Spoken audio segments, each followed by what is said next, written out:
सदन में राहुल गांधी ने स्पष्ट कहा है कि जो लोग अपने आप को हिंदू कहते हैं वो 24 घंटे में हिंसा हिंसा हिंसा, नफरत नफरत नफरत, असत्य असत्य की बात करते हैं। 99 सीट से जीतने पर हिंदुओं को हिंसक और नफरती झूठा बता रहे हैं। ये बताता है कि इनकी असल मंशा क्या है। मुख्यमंत्री योगी आदित्यनाथ की अध्यक्षता में आज कैबिनेट बैठक हुई है, जिसमें कई प्रस्तावों पर मुहर लगी है। करीब 11 प्रस्तावों पर मुहर लगी है। वहीं यूपी एग्रीगेट नीति को भी 2024 जो नीति है उसको भी मंजूरी मिली है। इसके साथ ही साथ अगर हम बात करें तो कृषि दर को करीब 20% जो है बढ़ाने का लक्ष्य रखा गया है। इसके साथ ही चारा नीति 2024-2029 को भी मंजूरी मिली है। अगर हम बात करें तो इस कैबिनेट बैठक में ब्रिजेश पाठक, सुरेश खन्ना, सूर्य प्रताप शाही के अलावा कई कैबिनेट मंत्री मौजूद थे। वहीं डिप्टी सीएम केशव प्रसाद मौर्य जो है इस बैठक में शामिल नहीं हुए थे। यह बैठक बेहद अहम थी। इसमें 11 प्रस्तावों को मुहर लगी है। बैठक के बाद कैबिनेट मंत्रियों ने क्या कुछ कहा है, चलिए आपको सुनाते हैं। नमस्कार। लगातार असफलता के बाद, बार बार लॉन्च होने के बावजूद,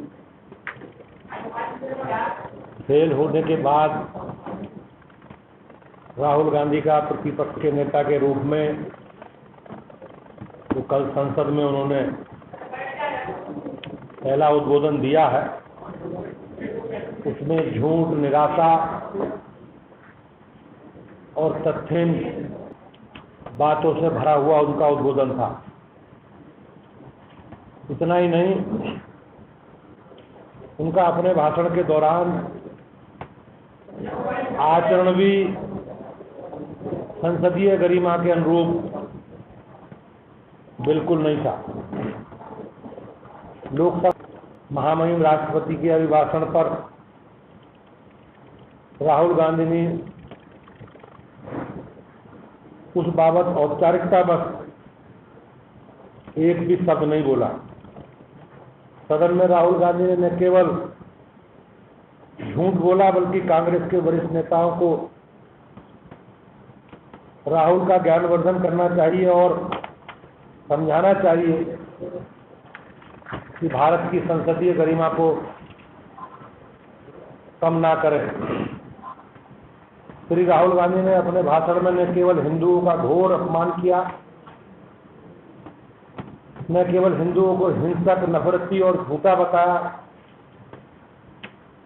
बल्कि अग्निवीर, किसान, अयोध्या, माइक सब पर लगातार झूठ बोलते रहे। इस कृत्य के लिए राहुल गांधी को अविलंब हिंदुओं का अपमान करने के लिए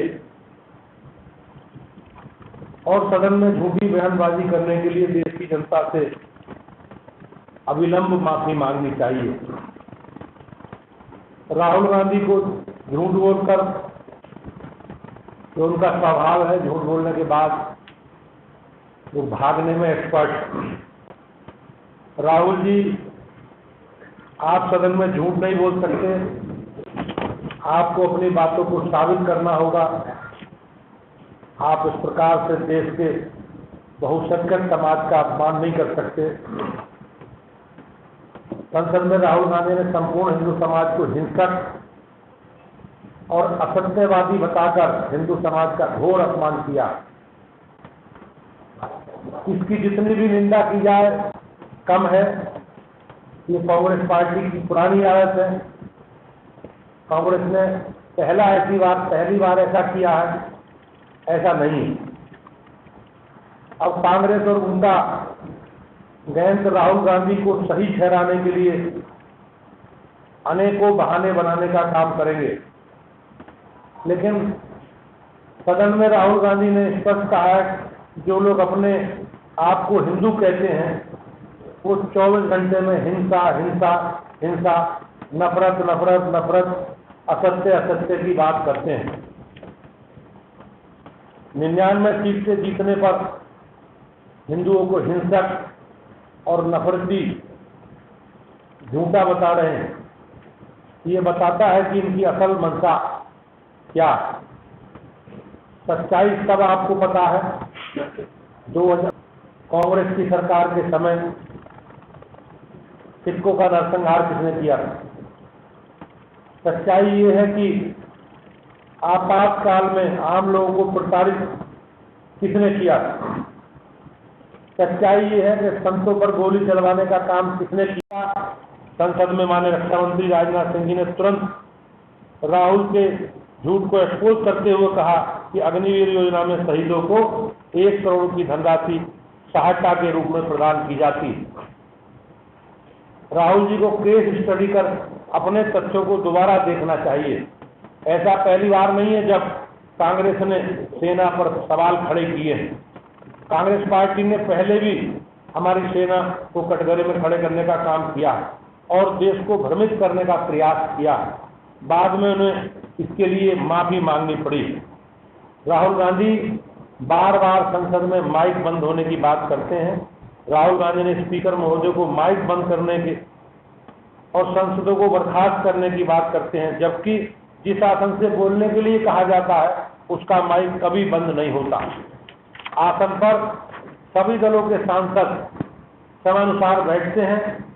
कभी भी इस तरह से नहीं किया गया कि माइक बंद किया जाता हो। वैसे भी आसन के पास माइक को बंद करने या ओपन करने का कोई स्विच नहीं है। राहुल गांधी ने अयोध्या में मुआवजे पर भ्रामक बातें कही। राहुल गांधी ने कहा कि अयोध्या में लोगों की जमीन ले ली गई है लेकिन मुआवजा नहीं दिया गया, जबकि सच्चाई कुछ और है। उत्तर प्रदेश सरकार द्वारा और प्रशासन ने अयोध्या में लोगों को दिए गए मुआवजे के आंकड़े विधिवत रूप से जारी किए हैं। राहुल गांधी ने कहा है कि सरकार ने किसानों को आतंकवादी बताया। राहुल गांधी के झूठ का भी तुरंत खुलासा होगा, इसका प्रूफ देने की मांग की गई। आप सदन के पटल पर झूठी बातें नहीं कह सकते। राहुल गांधी ने कहा कि सरकार किसानों को एमएसपी नहीं देती। राहुल गांधी के झूठ की पोल खुली है। स्वयं कृषि मंत्री श्री शिवराज सिंह चौहान ने कहा कि राहुल गांधी सदन में गलत बयानबाजी कर रहे हैं। एमएसपी पर खरीद जारी है। उनकी सरकार थी तब बताएं कि एमएसपी पर कितनी खरीद होती थी और ये सत्यापित करें कि एमएसपी पर खरीद नहीं हो रही। इस पर राहुल गांधी ने बात पलट दी। राहुल गांधी ने संवैधानिक पद लोकसभा अध्यक्ष पर भी गैर जिम्मेदाराना टिप्पणी की है, जो बहुत ही दुखद। अपनी पार्टी के गठबंधन की सरकार के पारित ऑर्डिनेंस की प्रति को फाड़ दिया था। यूपीए सरकार के समय संवैधानिक व्यवस्था को कांग्रेस की गैर संवैधानिक व्यवस्था नेशनल एडवाइजरी कमेटी के अध्यक्ष के रूप में श्रीमती सोनिया गांधी चलाती। कांग्रेस का चरित्र संवैधानिक व्यवस्थाओं को कमजोर करना। श्रीमती इंदिरा गांधी ने भी न्याय, संसद, न्याय प्रणाली और नौकरशाही जैसी संवैधानिक व्यवस्थाओं को कमजोर करने का काम किया। राहुल गांधी भारतीय संस्कृति के अनुरूप किए गए व्यवहार को नहीं समझ पाते, क्योंकि उन्हें कोई हमारी संस्कृति के बारे में जानकारी नहीं।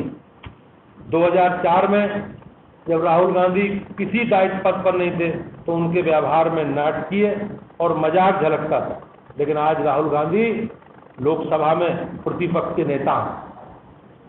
सबसे बड़ी पार्टी के, सत्ता पक्ष के बाद सबसे बड़ी पार्टी के नेता और एक संवैधानिक पद पर है। तो हम लोग उनसे उम्मीद कर रहे हैं कि वो परिपक्वता के साथ अपने व्यवहार और आचरण में सकारात्मक बदलाव लाएंगे। राहुल गांधी के भाषण के दौरान जो हमने देखा, बार बार पीठासीन अधिकारी